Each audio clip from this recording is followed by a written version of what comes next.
objectif. L'information la plus utilisée par la comptabilité nationale, c'est le PIB, et nous allons présenter les différentes optiques qui sont utilisées pour le calcul, en précisant tout de même que le PIB est un indicateur, à la fois un agrégat macroéconomique, agrégat parce qu'il agrège un certain nombre d'indicateurs macroéconomiques et permet donc de mesurer l'activité économique dans un pays. Il existe donc trois approches pour mesurer le PIB. La première approche, c'est l'approche production. Et donc, le PIB n'est rien d'autre que la somme de toutes les valeurs ajoutées engendrées par les différentes entités économiques à l'échelle nationale auxquelles on associe les impôts sur le produit, puisque les entreprises, lors de leur processus de production, reversent à l'État des impôts liés à leur production et également reçoivent des subventions du même État. Et donc, toutes ces taxes payées-là, nettes des subventions reçues, auxquelles on associe les différentes marges ou alors les valeurs ajoutées engrangées par les entreprises, nous permettent d'avoir ce qu'on appelle le produit intérieur brut, qui en d'autres termes est considéré comme la production engrangée par les différentes entités économiques. Et donc, on peut également avoir une deuxième approche de mesure du PIB qui est l'approche revenu. Et vous allez remarquer que dans le calcul du PIB selon l'optique production, on a d'une part la somme des valeurs ajoutées et de l'autre d'autre part les impôts sur la production nette des subventions. Et pour cette composante concernant la somme des valeurs ajoutées qui sont les marges engendrées par les producteurs. Donc cette composante-là, c'est la partie du revenu qui reste lorsqu'on a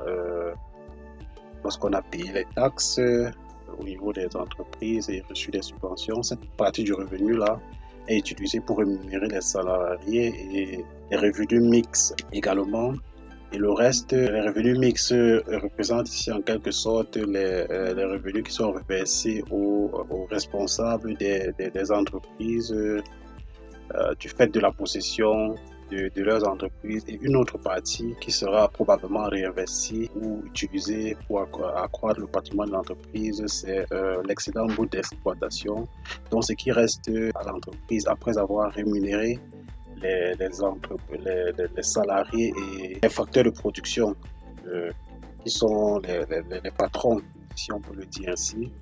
Donc cette composante, en décomposant les valeurs ajoutées sur cette composante, de cette façon-là, on obtient l'optique selon les revenus. Voilà, qui est une deuxième optique du PIB qui n'est qu'une décomposition de la première optique selon la production. Et la troisième optique prend en compte le reste du monde à travers les exportations et les importations de produits. Autrement dit, toute la production nationale auquel on associe les importations de biens et services, ce sont les ressources dont dispose le pays au courant de l'année en question. Donc, cette production-là auquel on associe les importations de biens et services sont donc utilisées par les ménages à des buts de consommation finale, par les entreprises à des fonds d'investissement à travers la formation de capital fixe, et une autre partie de cette production-là est exportée vers l'extérieur. C'est cette optique-là, partant de l'égalité des ressources et des emplois, les ressources étant ici la production et les importations, les emplois étant ici la consommation, les dépenses de consommation finale, les investissements à travers la formation du capital fixe et les exportations.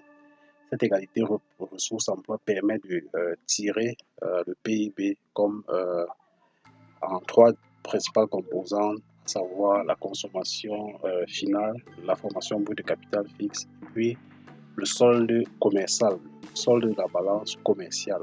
Voilà, c'est ça qui permet d'avoir l'optique selon la demande du PIB.